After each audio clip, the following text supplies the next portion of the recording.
What's up everybody, Tommy Hall with the Real Side of Real Estate, and in today's video, we're just gonna take you to the inside of one of our brick and mortar meetups. We've been doing these once a month, going to one of our projects that we have, opening it up to our community, and giving people some free game. So, what do you think, Jared? I'm excited about it. First one was great. Next one's gonna be even better. Hope you guys enjoy and learn something from this guy over here. It's impossible not to. Like and subscribe for the Real Side of Real Estate.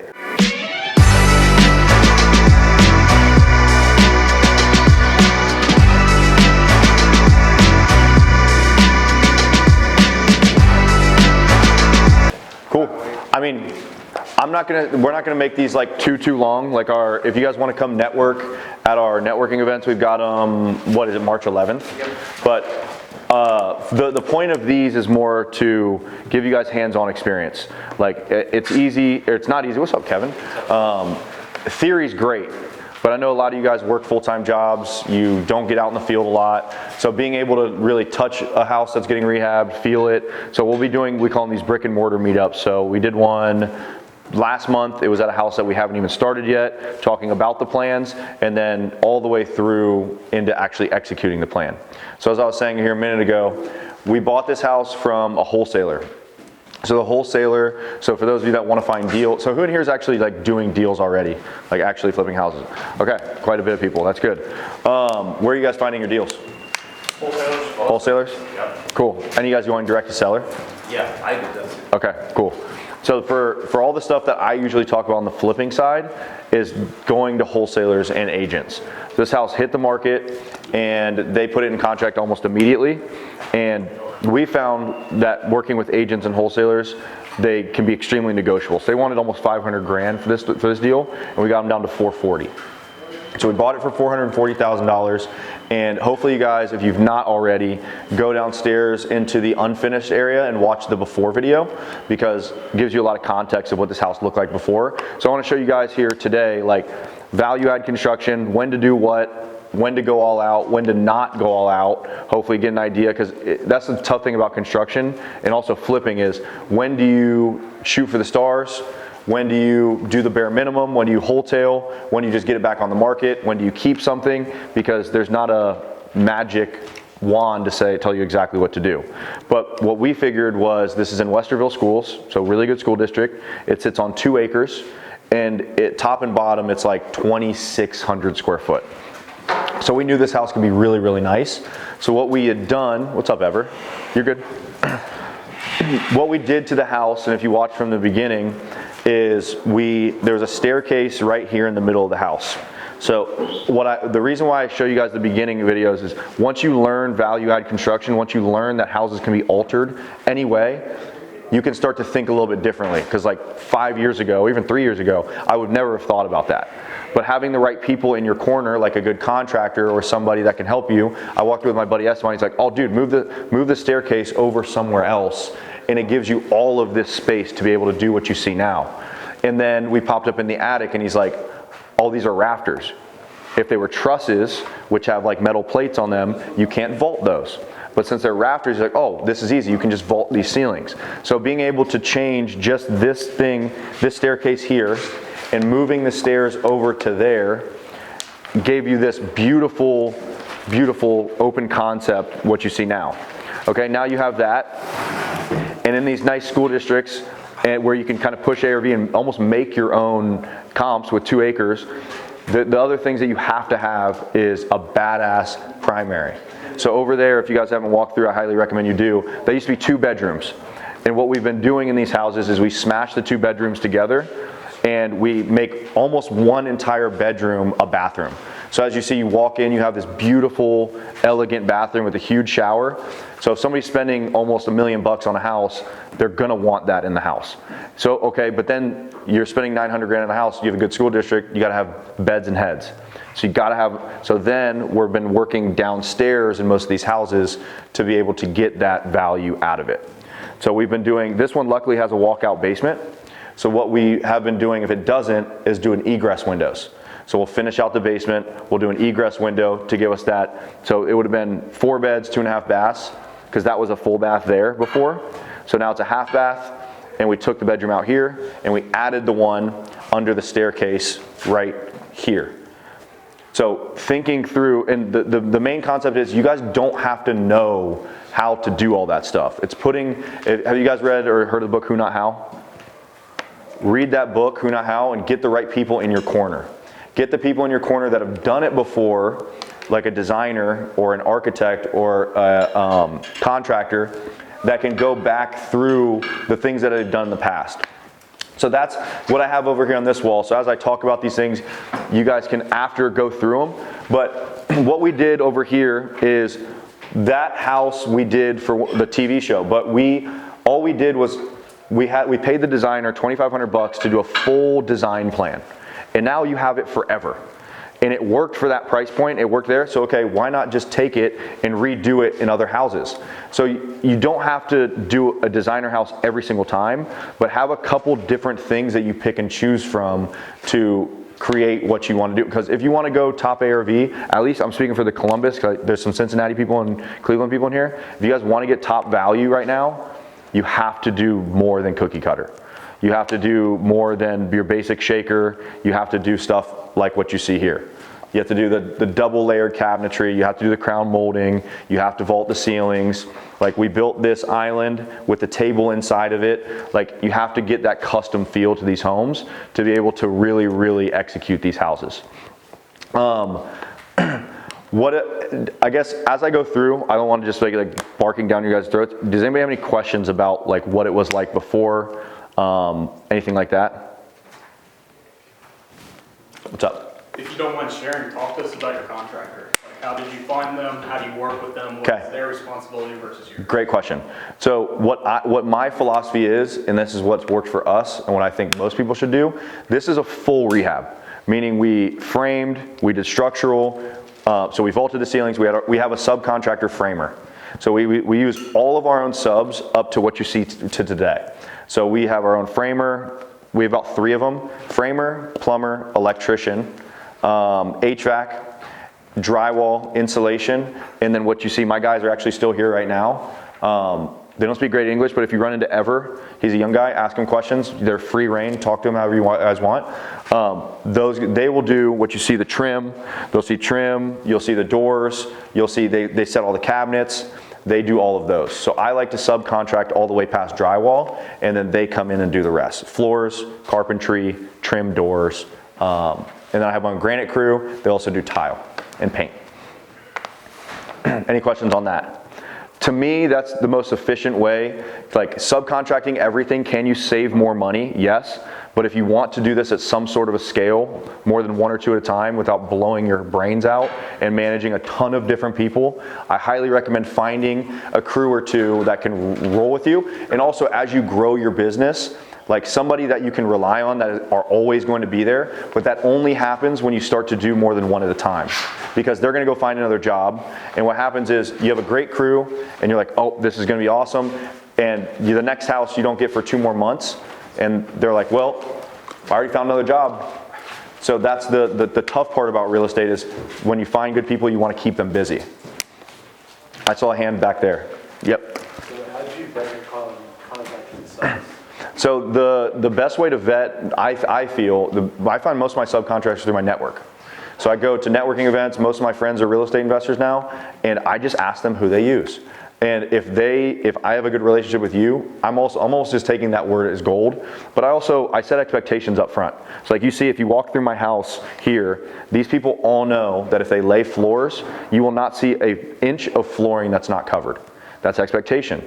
And if you want to go see their other projects, go talk to other investors that they've worked for, and feel them out. And also, don't give a contractor don't give them the entire project at first. Give them something small, see how they deal with things, and then just inch it more and more and more and more. If you guys want to come in more, you guys can. There's also waters outside. So there's a couple points I definitely want to hit tonight, and one of the biggest ones is that over there on the wall, which is the scope of work. Obviously I didn't blow it up and give everybody their own, but I want to share how important building your scope of work is. I talk about it over and over again. A lot of people they ask me, how did you scale your flipping business? How did you do more and more at a time? The answer is right there on the wall. This isn't the perfect scope, but this is exactly what I sent to my contractor. So with this project right here, I had a project manager who I had to let go, and I had to take over from there. So it was already past mechanicals at this point. So what you're gonna see is when I came back in to get a hold of the project again, I completely stopped construction, and I said, okay, how can I restart on this thing and not have to really worry about it after that? And it's right there. So how do you get something on a piece of paper to tell everybody what they need to do? And it's your scope. So you'll see like the sizes of doors, you'll see the swing of the doors, you'll see the style, like you'll see the actual trim kind, and you'll have links. So all the things, everybody should be working off of this scope of work. So you build it. Most people think that the contractor builds the scope of work. You build the scope, and they should help you at the end of the day. But you should not be going to them saying, hey, well, what do you think about this, this, this? When you do that, you're opening yourself up for change orders. Like I saw that as a home inspector. I realized that investors don't know their product. They don't know the house. They don't know construction, which is okay, but it also leaves you blindsided for people trying to take advantage of you. Unfortunately, that's just how a lot of people are. So if you can do this, you can dictate the construction. So what you need to do is you need to build that, and you need to hand it to them and say, hey, let's talk through it, see if I missed anything on site, and then put your numbers next to each one of those line items. Because when you go to pay a contractor, you need to scratch off those items one by one on the list saying, okay, this is done, you get paid. And after it's paid, it never comes back up again. So like if you notice here, let me see if I have my kitchen in here. Right here. Okay, so kitchen is 1, 2, 3, 4, 5, 6, 7, 8 line items right here. So remember, it's after plumbing is done, electric is already done. It realistically, if this house was gutted, should be like 25 to 35 items. You need to talk about like outlet placements. Realistically, if you're doing a big rehab, get architectural drawings as well. So bringing in a designer, which we talked about earlier, getting these things on paper to be able to stick it on the wall and say, everybody knows what they need to do.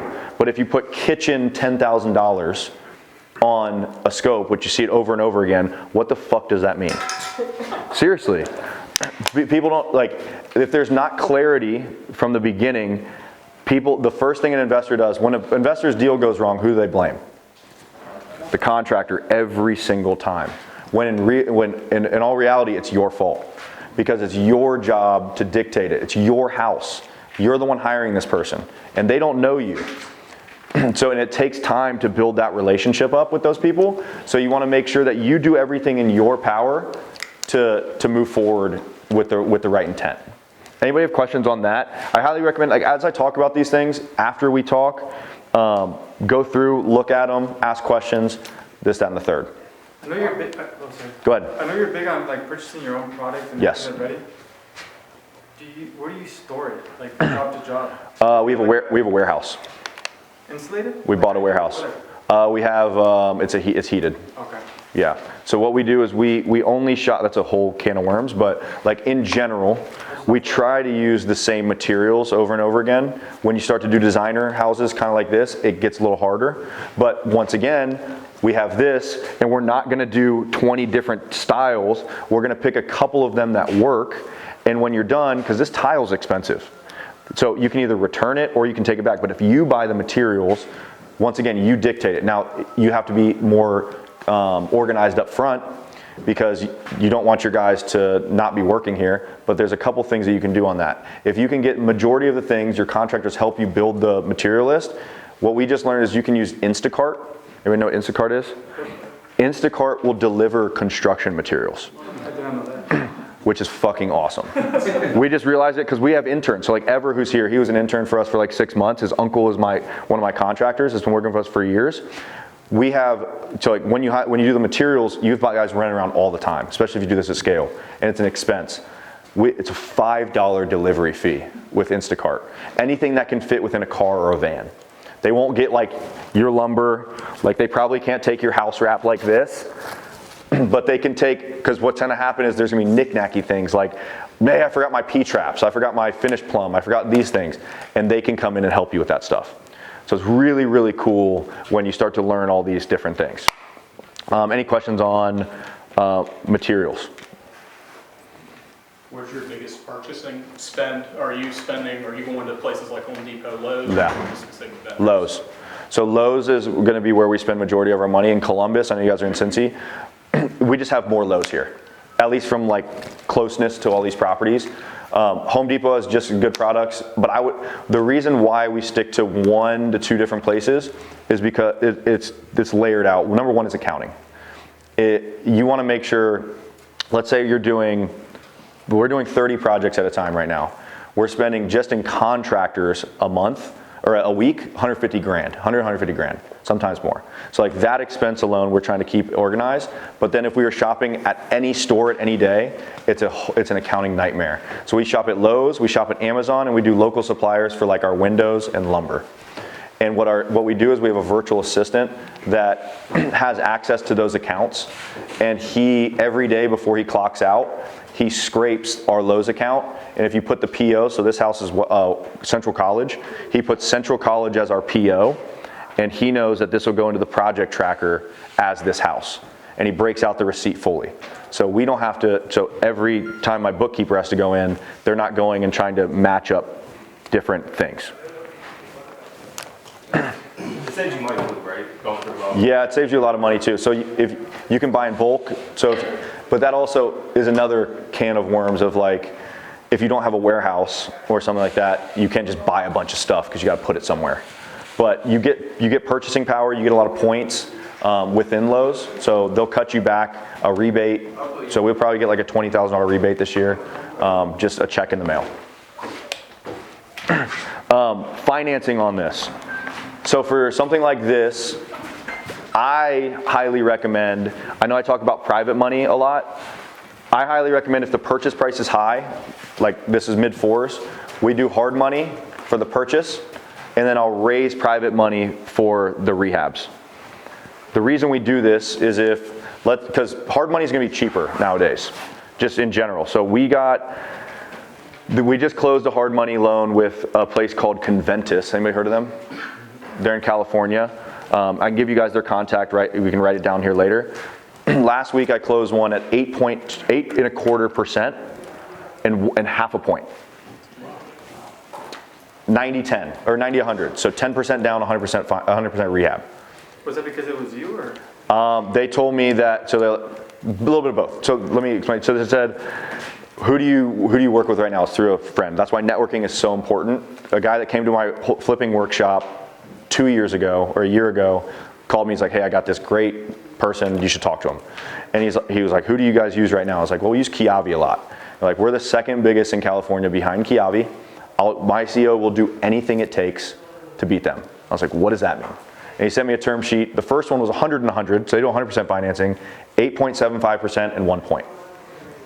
It's fucking incredible. My last house that I refinanced 2 years ago, personal residence, had an 8.8% interest rate. Like, that's fantastic when it comes to hard money. So the reason I say this is hard money, institutional money it's unlimited pretty much. So if you can get that, but once you scale that, you have monthly payments. So you gotta be thinking about that. So then I spend the rest of the money in private. So on this one, I got a $429,000 loan, and I'm raising small chunks of private money as we go. So in the beginning, okay, I got started, I raised 50 from somebody. Okay, after a month or two went by and I need more money, I raised either 50 from that person or the next person. Now you can do it in draws from the hard money, but the more money you draw, the more monthly payment you're gonna have to take care of. So you gotta be cognizant of that. Now if you're doing 1 or 2 projects, which is great, you don't wanna, like, that's the paper cuts that kill investors. It's like if you're like, oh, this is amazing, this is money that you can get anywhere you want, you scale up to 5 at a time and you got $5,000 payment on each of them, that's 25 grand a month. That house sits a little bit or your contractors walk out. That's where people get in trouble. So I'm always trying to raise capital from pretty much anywhere. Like people hit me up like, I have 50 grand or even sometimes 25 grand. Could you use it? The answer is always yes, because there's places that you can utilize that capital. Anybody have, I know this is always a hot topic, money questions.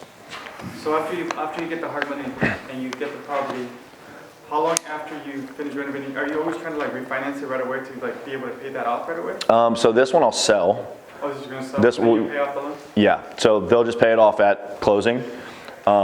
So sometimes we record the seconds, sometimes we don't, depends on who the person is. But in a perfect world, you record all the liens. Let's just say you do it private money down payment, hard money as your first. So you have two lenders on there. So the hard money lender is going to for sure record their note mortgage. It's up to you to record the note and mortgage for the private money. So a title search, so when I go to sell this house for 850 grand, let's call it, title is gonna say, hey Tom, I see you owe Kiavi and this person, this person, this person, money that loans originated at this time. What's their payoff? So it's your job to go to them and say, hey, here's when we originated the loan, here's the daily interest, here's the payoff as of today. Does this look good? And then they put it on the HUD. Did they charge you any fees as well? Who is they? I know there's like the company that you use for this property. Kiavi. So they charged like 10 and 1 point, 10% 1 point. There's gonna be like a doc prep fee and stuff like that, but that's like, I know you're using them right now. Like I just highly, highly, highly recommend using, especially in the beginning, because hard money is layered. A private money lender, I can go to cash and be like, hey, lend me 100 grand, but he may not know how to underwrite a deal. And that's scary if you're new, because you can have a friend that has a lot of money and nobody knows what they're doing. It's the blind leading the blind. But a hard money lender, they have an underwriting team, they've got inspectors, they've got appraisers. They're gonna make sure, they're not gonna lend on a bad deal. And if they're gonna lend on a bad deal, they're gonna lever way the fuck down. So they'll lend you at like 60% LTV. That just tells them that like, if we have to take this house back, I'm okay with that. Cash. With the private, do you usually pay the interest at closing or Yes. you pay okay. So that's like the main thing with private and hard. So hard money, you're gonna pay monthly payments every single month. So right now, that's why I didn't raise more, or I didn't draw out, because my payment is probably like $4,500 a month. And I'm okay with paying 1% or 2% more to private money, because I'm not paying any of those people until the very end, once we sell. So it just allows you to be very mindful of your cash flow in your business. Any questions on money? How much does that rehab cost? This rehab? So as of today, I was just looking at my tracker, and I'll put it also downstairs so you guys can thumb through it and look at it. We spent $156,000 to date today. We've got about $20,000 probably still coming out. So what we did is, the whole scope of this was vaulting the ceilings. We moved the staircase from here over. We bashed in a bedroom together over there. That bathroom there was a full bath. We turned it into a half.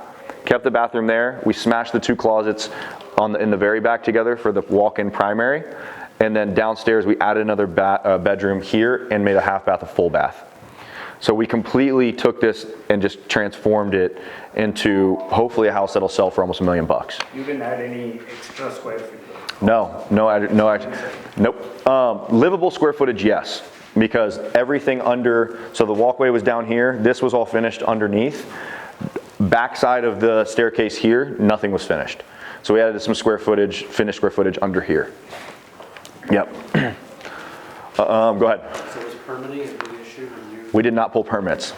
Yeah, no permits. So like I'm in the country-ish, like it'd be hard for like the city to come and drive in my driveway, come look in but if you're in the city, like that's just normal.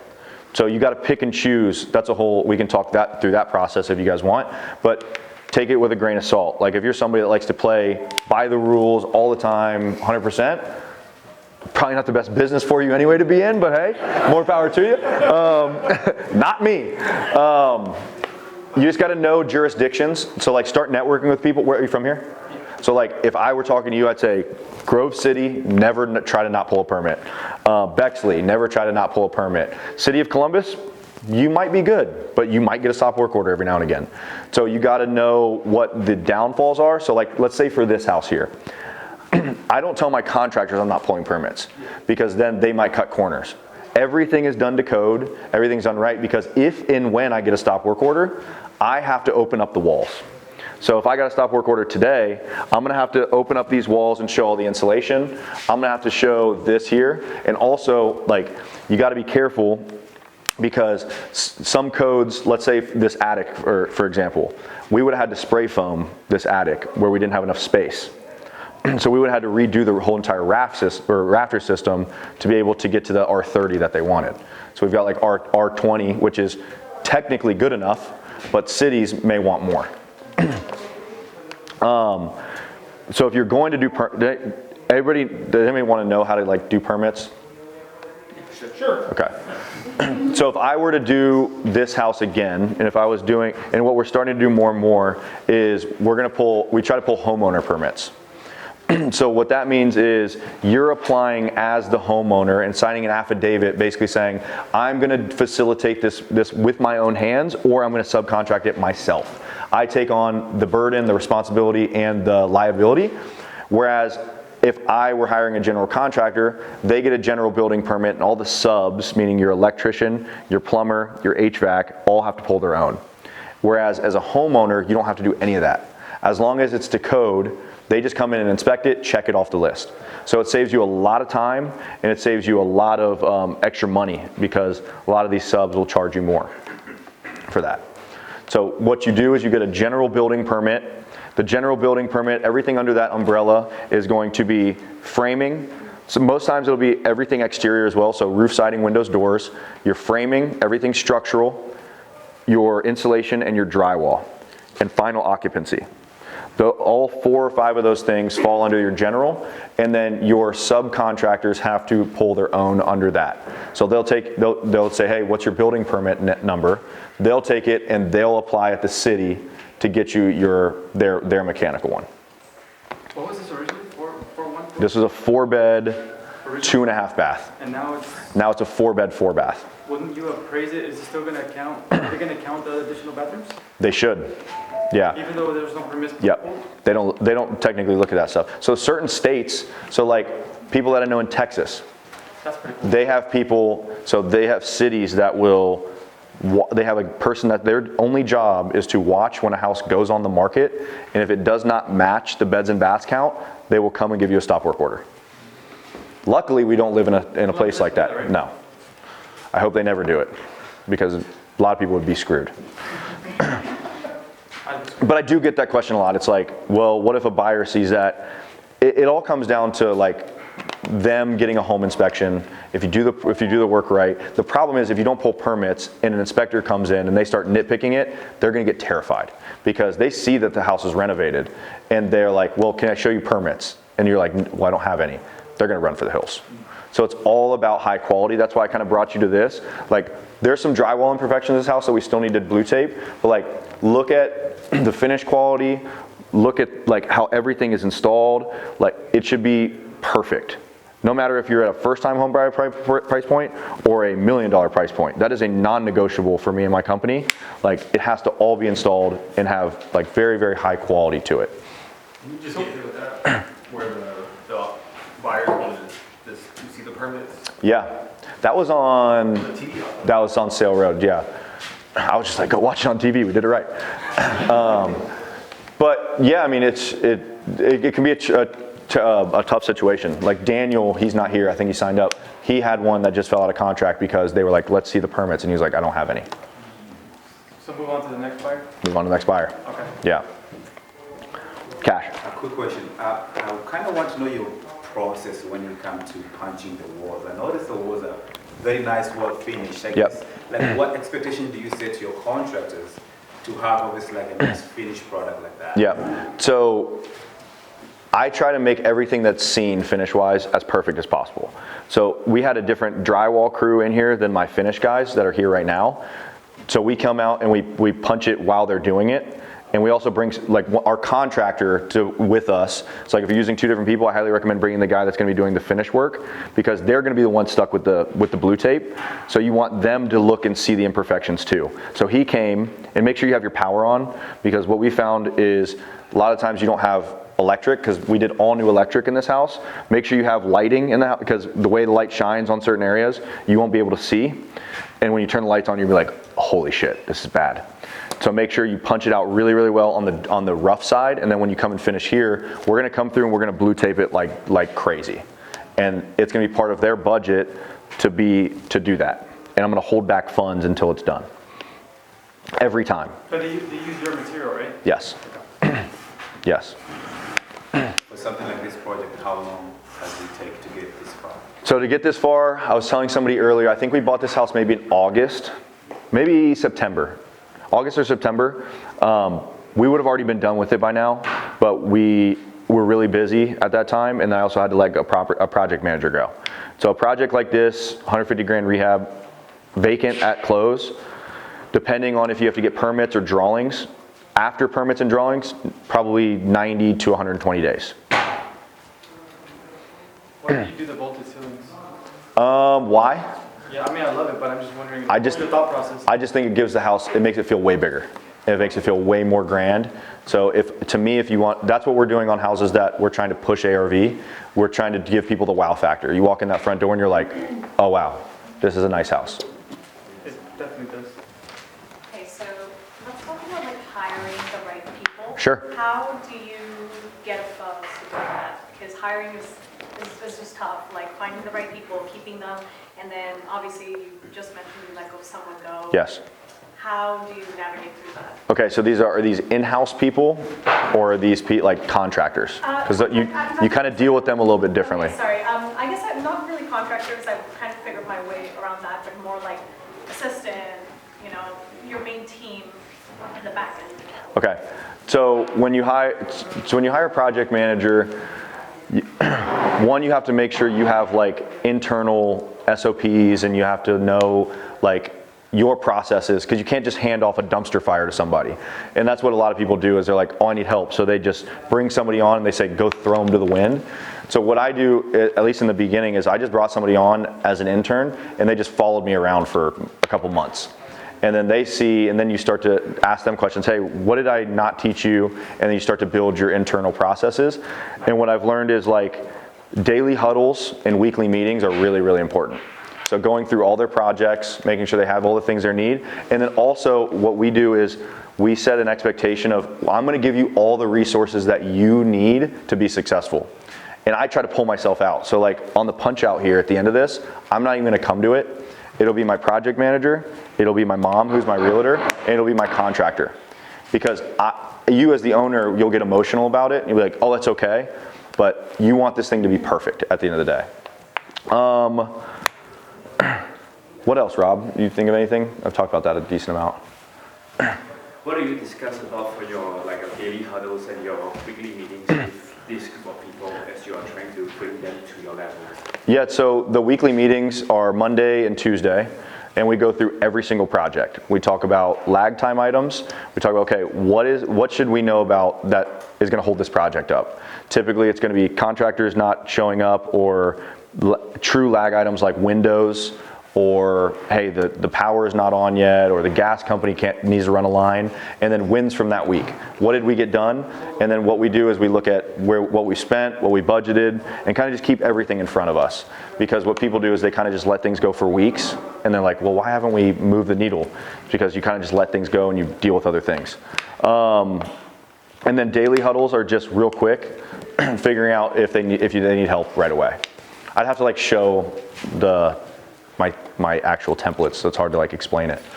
But Do you usually have like a template for each property? Yes. Or, okay. Oh, yeah. And you just kind of go. yeah, so we have internal project trackers, which are gonna keep track of like invoices, materials, the money side, and like ongoing, like that's where I live most of the time, because now if the projects are running, I gotta work, like I'm the money guy now. So I deal with like where is everything at, and then they are in like a Google sheet that has every property broken out, that type of thing.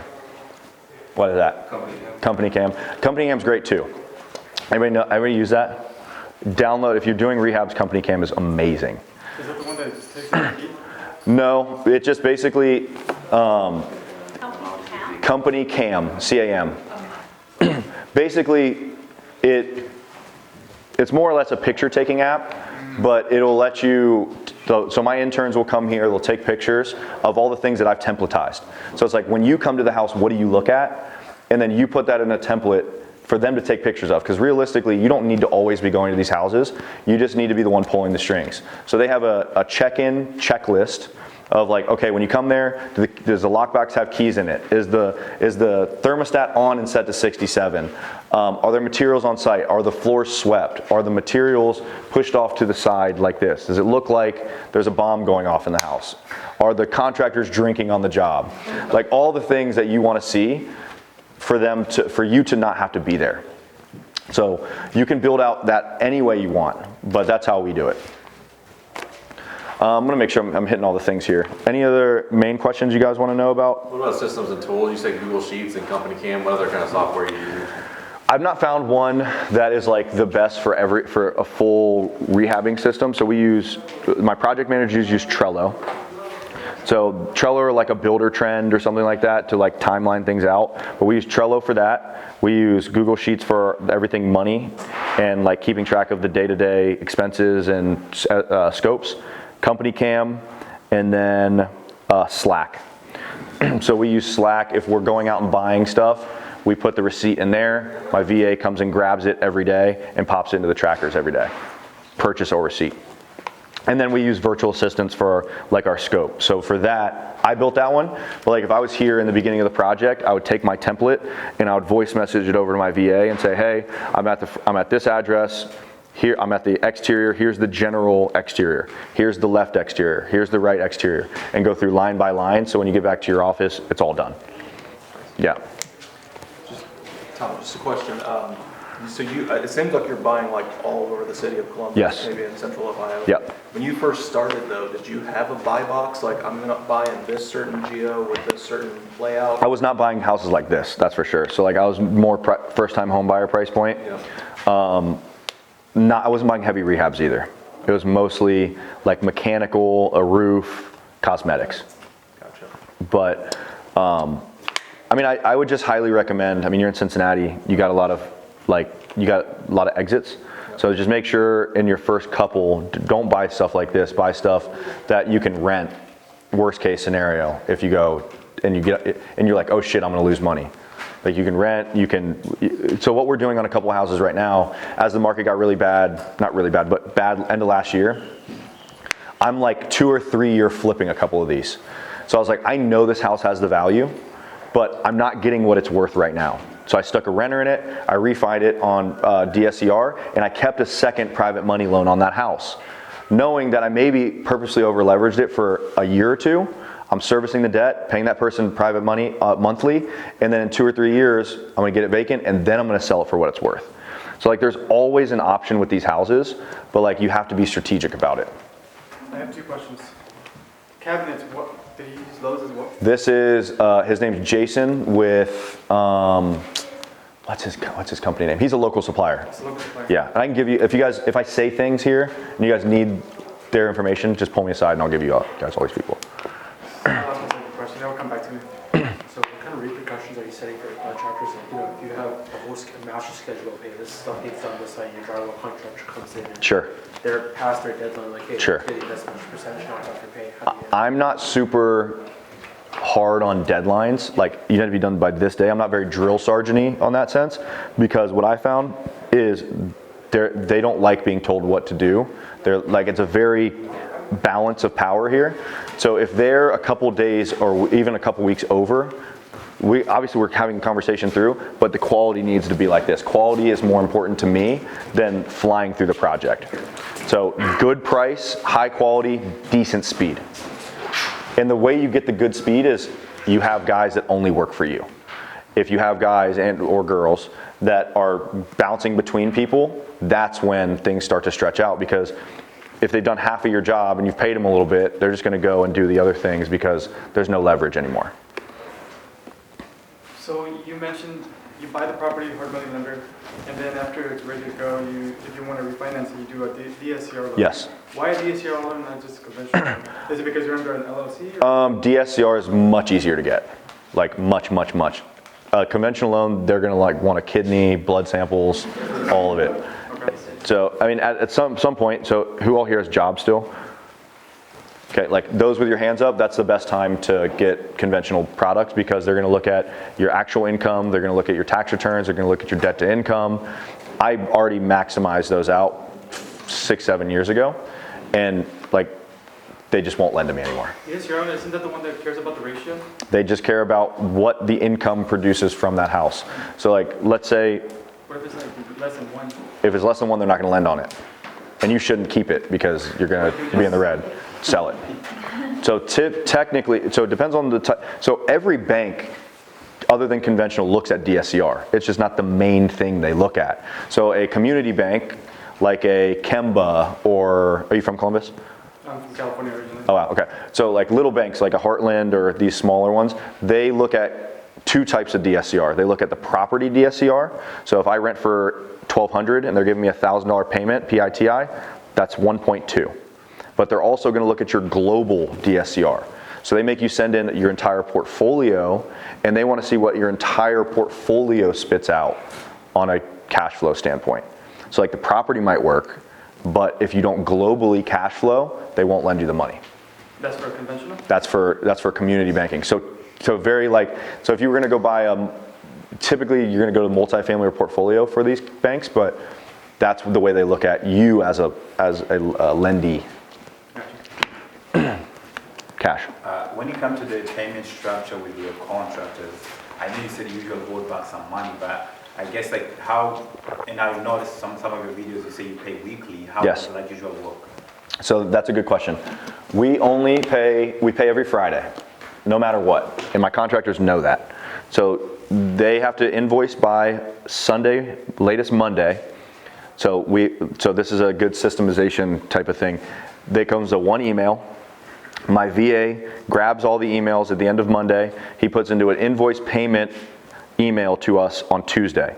The reason we do this way is because we pay by Friday, Tuesday, Wednesday, Thursday, Friday. That's 4 days for you to go raise money, order your draws, all that stuff. And it also gives you a couple days to figure out if the stuff that they're asking to be done is actually done. So then you go to the projects, you say, okay, this person wants, so in here, so if they were like, I did finish electric this week, and you walk in and you're like, no you didn't. They just don't get paid. And every single thing is from a line item on your scope. Everything goes back to that scope because once you start breaking it apart, you're like, well, what is 60%? And it's completion of the full line item. I'm not giving you 60% of paint. That's insane. I did that in my first couple of rehabs and it just turns into a he said, she said. If anybody in here has had a he said, she said battle with a contractor, it's something you never want to do because they're never wrong. And I don't like to be wrong either. So it's not a position of winning. Once again, setting expectations up front. I only pay on Fridays. So don't call me on Saturday when I'm with my wife or my kid. Friday. And it has to be invoiced by Sunday. And after a while, if they forget, you have to actually uphold your system. And if you're working with somebody new, there's 2 things you should do. Number 1 is, hey, this is how I pay. Are you okay with it? In the beginning, it's going to be do you trust me? Do I trust you? So you can pay them one time that way and let them know, hey, when you're done with it today, I will pay you this one time. The next time, you follow this process. And if they can't do that, it means they're bad with money. And they're robbing Peter to pay Paul. You do not want to get in the middle of a robbing Peter to pay Paul because that will be a slippery slope. Because at the end of the day, like I'm speaking for myself, but most people want to be good people here and they want to like make people feel good, but you're not the person to get them out of a bad situation that they put themselves in. It's like, hey, can I get $1,000? I'll do it next week. No, absolutely not. So do they send you, so they have to send you an invoice? Invoice. Okay. And so that's also what our VA does. If we have a guy, so I have a guy named Roy, he's like the best siding guy, best roofer, cheapest I've ever met. He does not like to do invoices. So my VA will build the invoice for him and he will say, that is what I want. So building it out, because he's just so cheap and it's worth my time. Because also like, once again, tax season and all that stuff, you have to W-9 people. And technically me, as somebody that runs a business, I have to have these invoices in case I get audited. So it's you covering your ass, and also you're doing all these things because you want to feel like a business owner. Hey, if somebody comes to pay on a Wednesday, hey, that's out of my hands. That's like, I got to talk to my accounting department. even if it's just you. It's like the same thing with acquisitions. If you're gonna go talk to a seller, I gotta go talk to my partner, you go outside and act like you're on a phone call. It's like having the division of power allows you to not manipulate people, but allows you to kind of get that division of not being the end shot caller. Do you have contractors on payroll, or is it just? No. No, they're all 1099, but at this point, like Alberto and his crew, they only work for me. I've not gotten to that point. I really want to eventually probably get a demo crew on staff because we're always just throwing shit away or demoing houses, and that shit's really expensive, like very expensive. Probably one of our biggest expenses that we have. Go ahead. Do you have a standard pay schedule that you try to follow, or is it like, it just depends on the contractor? Fridays. No, like as far as like 20% up front before the work starts? Oh, I never give deposits, Okay. ever. I mean, unless Because you have the material. it's somebody that I've worked with for a long time. And that's because you have the material, right? Because like, what are the excuses they're gonna give you? Well, I need money to go get material. Oh, I'm gonna get material. Oh, I gotta pay my guys. It's like, You haven't done it. what do you mean you gotta pay your guys? You haven't done it, you haven't swung a hammer yet. So it's like, once again, setting the boundaries to where you can't screw yourself over. Because these are all people that everybody's been burned one way, shape, or the other. So you gotta really set your foot in the sand and say, this is the way I operate. But then you also have to be you have to actually abide by it. So like there's been times where Friday payment comes and we don't have the money. You have to pay these people what you agreed on. So you either go raise money, you get transactional from somebody. Like a couple years ago, I mean, call your friend. That's why networking is so big. Hey man, I got a couple closings that postponed. I need 50 grand today. Can you help me out? You're gonna pay for it, but you have to be true to your word when it comes to paying your people. You sign a contract No. with the I just found the contracts just don't hold up. It's kind of BS. What other questions we got? So in this house, I have the punch out list in the back bedroom. So in this point of the rehab here, this is the final piece. So this will be listed on the market in probably 2 weeks. We take our time during this. We're gonna be doing a lot of punch out when it comes to drywall. We're gonna be putting our cabinet pulls on. We're gonna be finishing our backsplashes. Our bathrooms are almost done. And we're gonna get to the point where you slow down to really make sure this house is beautiful. Because at the end of the day, what somebody sees the day they walk through needs to be the house that they're gonna spend their life savings on. So the process with that is, and we changed this I think last year or the year before, number one is we do a pre-listing inspection. My dad owns a home inspection company, but you can do this with anybody in any markets that you guys are in, your Cleveland guys, your Cincinnati guys, girls.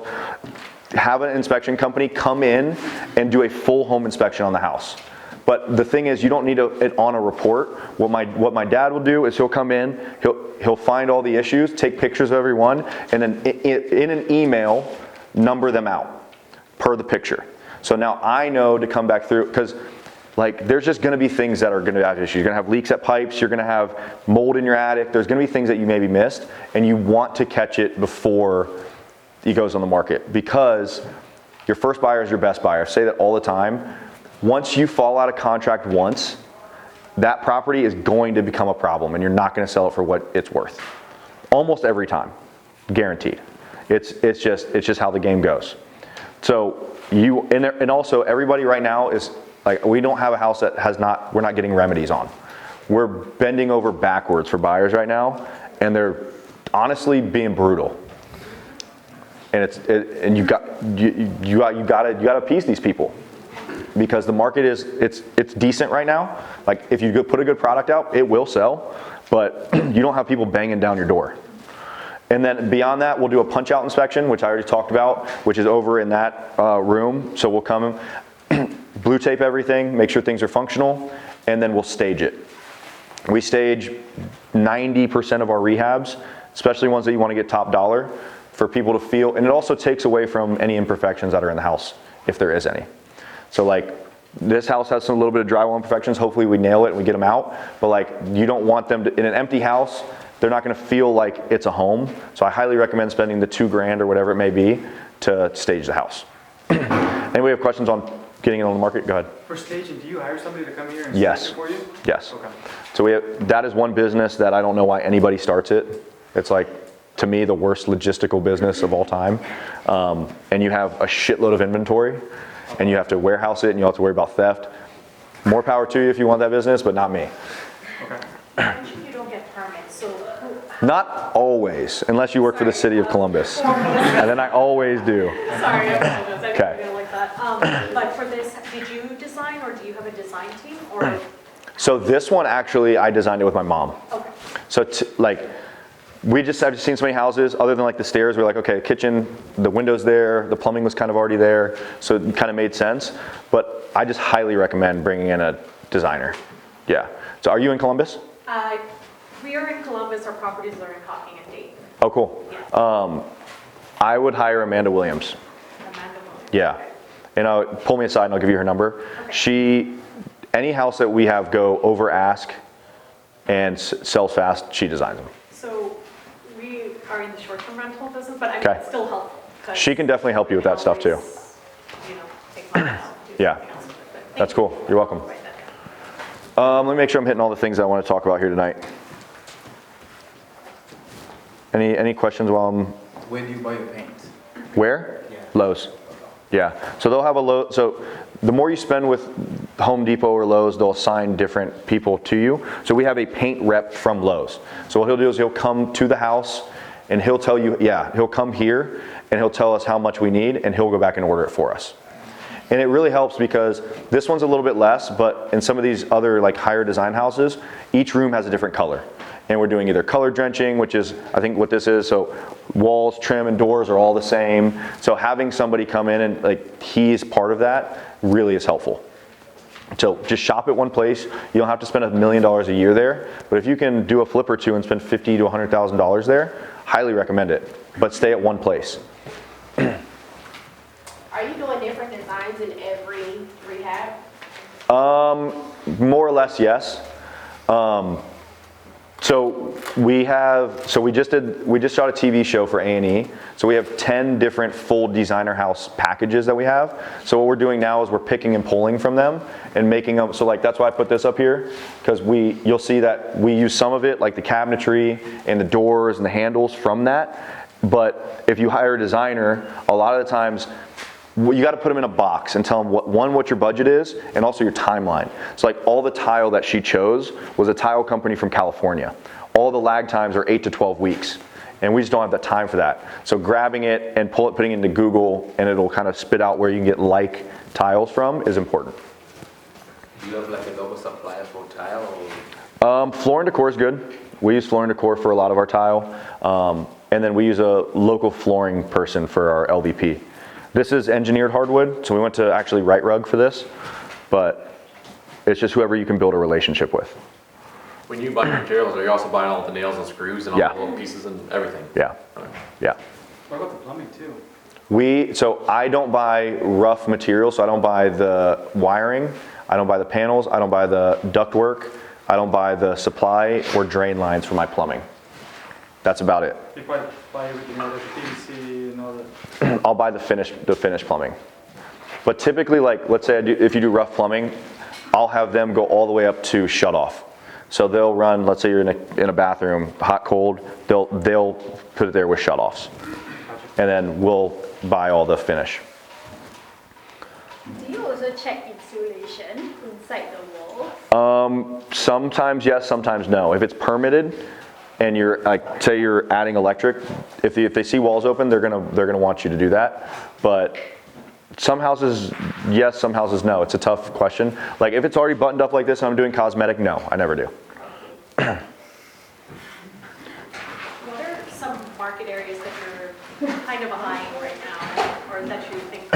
So what I think is one of the biggest opportunities in Columbus right now is like that 400 to 600 ARV, but you're either in a really good school district or close to it. So what I mean by that is like a Clintonville, kind of touching Upper Arlington. So you get the people that are downsizing, and also these houses are like 3-bed, 1-bath ranches. And what you can do is you can make them 4-bed, 3 baths by finishing the basement, bathroom in the basement, and then adding a primary. That's been kind of our bread and butter, and I'm looking for those because there's not a lot of comps for those types of houses, and they fly off the shelf. So like so I offered on one today in right by Riverside Hospital, if everybody knows where that is. It's kind of UA-ish, it's kind of Clintonville-y, but it's Columbus schools and Columbus taxes. 300 purchase and 500 ARV if we do the basement stuff. So that seems to have been working for us pretty reasonably. I guess at what point would you recommend someone to get to something big like this, to do this? I think once you have solid crews, so you have go-tos for every single thing. So all good subs and a finished crew that you know is quality. So like these guys, I have 2 crews that work for me that I would let work. He actually did the work in my house. So like when you truly trust them, and somebody asked a question about contractors earlier, how to keep them and manage them. What I do is we make sure they know for sure they're getting paid on those Fridays, never not missed a payment. And then so like Alberto is the boss of most of these guys. So he has his own kind of business within my business, and he gets bonused on every single project. So for this project right here, when it gets finished, barring like him fucking stuff up and like charging me overages and things like that, he'll get a $2,500 bonus on this. So we tier it out 3 to 5 different ways. So quick cosmetic, and the same thing with my project managers. We have it tiered out 5 different ways. So wholesale is the first one, minor cosmetic, moderate cosmetic, heavy cosmetic, and then full rehab, no permits, heavy rehab permitted. And those all have different numbers allocated to them because they're harder. But if the main person, whether it's your actual contractor or your project manager, know that there's a carrot at the end that you can dangle and it's actually significant, they're gonna bust ass to get stuff done. So like Alberto, just bonuses alone, he'll probably do 30 to 40 rehabs this year for me alone, and he'll make anywhere from $500 to $2,500 a pop. It's another 50 to 100 grand a year by getting this shit done. It's a great thing to do. And they stay happy. Like I don't have heavy turnover with my contractors. I've had these same guys for like, how long, Robin? You've been with me for a long time. 3 years? 4 years? 3-4 years. So the main premise is like, just employees and contractors alone, if the more you have turns, the longer time you're gonna wait and the less certainty you're gonna have, you're gonna end up making less money. Pay a little bit more, keep people happy, and just churn and burn these things. Because you know what they know, like now if we drop materials here and we have a scope, they know exactly what to do. Like I don't have to babysit these guys really at all. Sorry. Go ahead. Tracy, right? Yeah. Okay. They get the bonus when they finish it in a specific time, or?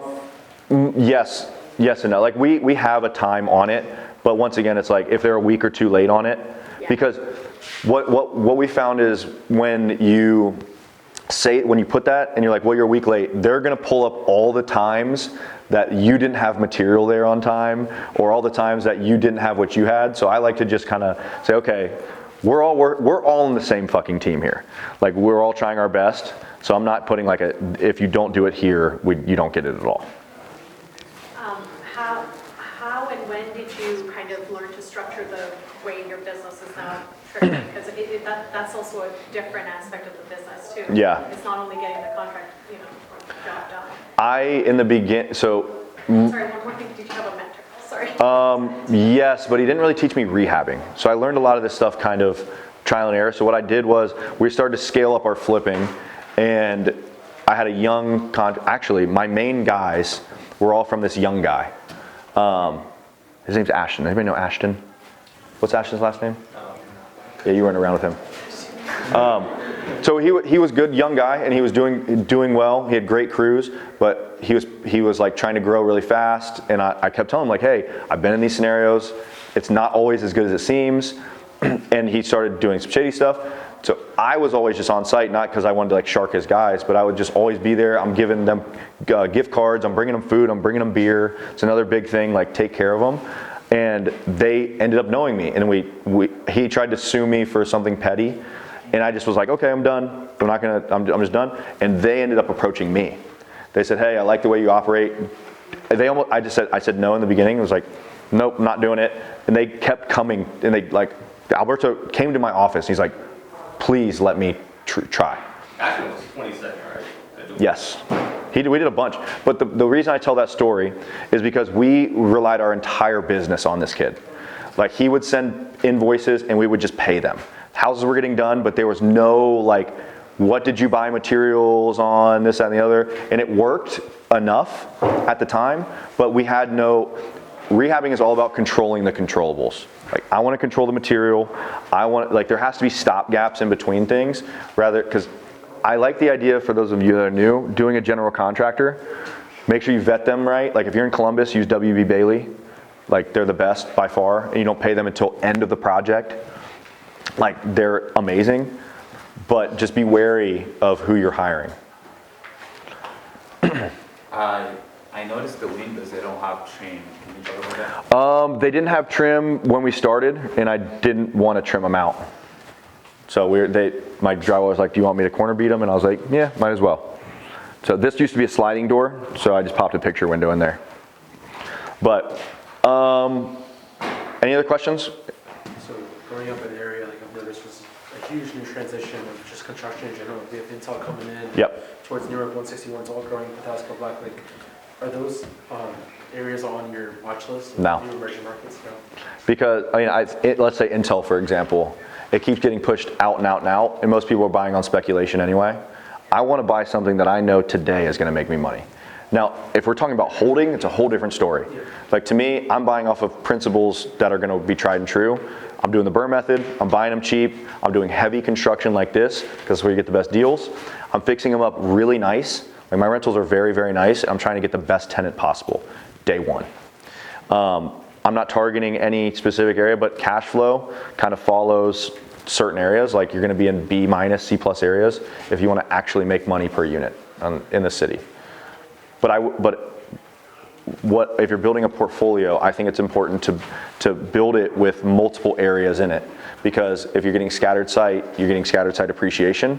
And if one area just blows up out of nowhere, like, I love Marion Village. I've been buying there since my first duplex in 2018. Like, over time, it's gotten pretty nice. And I think that path of progress is going to continue to follow there. So try and find those areas that, like if you were me, I took my mom there. She's like, no fucking way. So, like, that's kind of where you want to live. So my area, I go to Ocean River right now. Nice.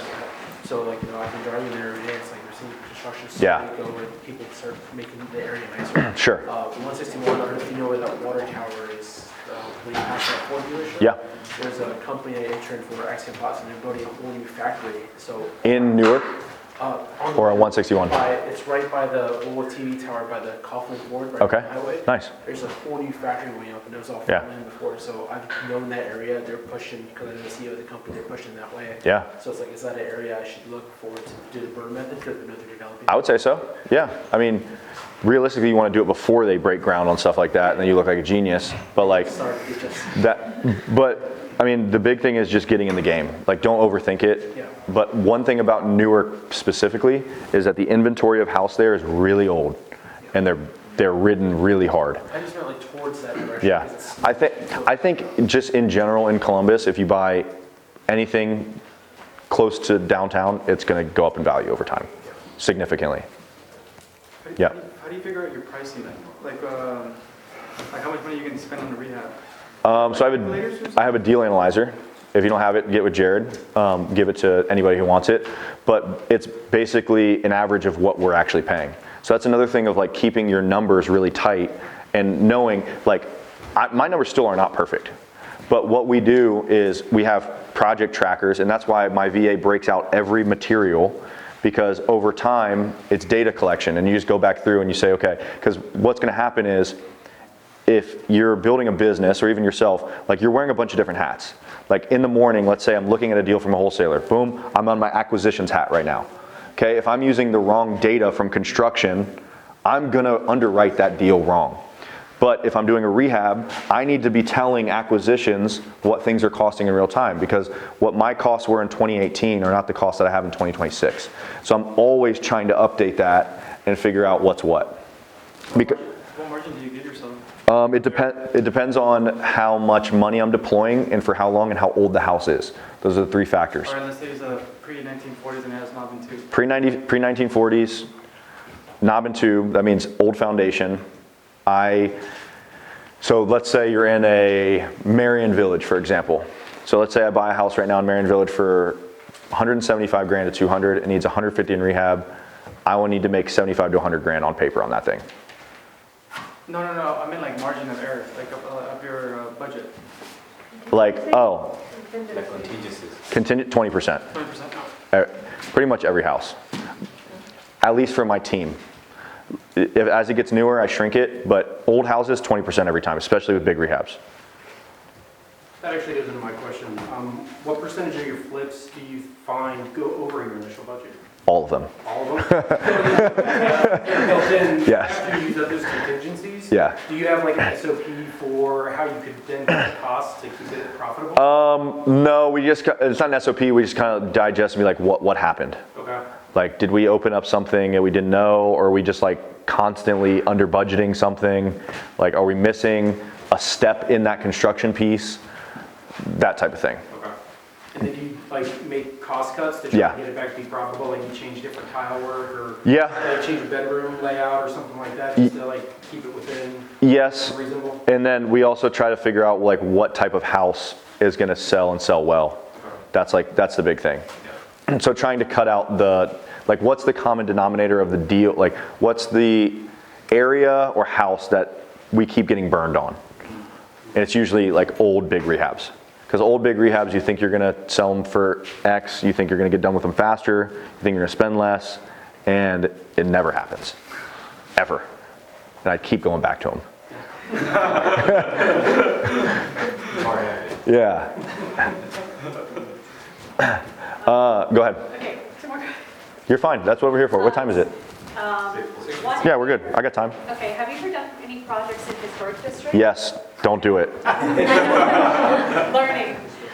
Where are you doing it at right now? It's in Dayton, it's, Oh, okay. South Park area. Okay. That's Pain in the ass. the worst. it Like, for I this? never recommend it. So there's historic societies, so it's basically like 20 nerds that sit around a desk. They don't know construction, and they want things to be historically appropriate. Yeah, their concern is colors. Their concern is colors, materials, roof. Yeah, like roof. It's a nightmare. We had to wait, I don't know if I tell the full story, but we had a house that 100 years old, 130 years old on South Ohio, so not a great area. Fire damage, boarded up windows, the whole nine. They came in and they made them do an inspection. So they came in and they said, we want to look at these windows and see if they're salvageable. 100-year-old fucked up wooden windows, and they come in, they're like 12 of these need to be repaired. Yeah, if you guys are buying in a historic area, like go to the auditor and go to the bottom, at least in Columbus, if it's Franklin County, it'll tell you if it's in a historic, and run for the hills. Unless you, even if you have crazy margin, it probably won't end up being crazy margin at the end.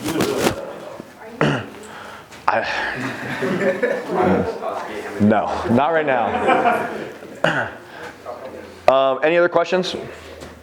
Cool. I'm gonna be hanging out for a little bit. Like I said, just kind of walk around, get a feel for the quality. If you guys have any questions about like any of the things I said, like deal analyzer, all that stuff, talk to Jared. He can get you guys any of that stuff. And yeah, we'll be hanging out. Cool. Thanks, guys. Good, nice to see you, bro.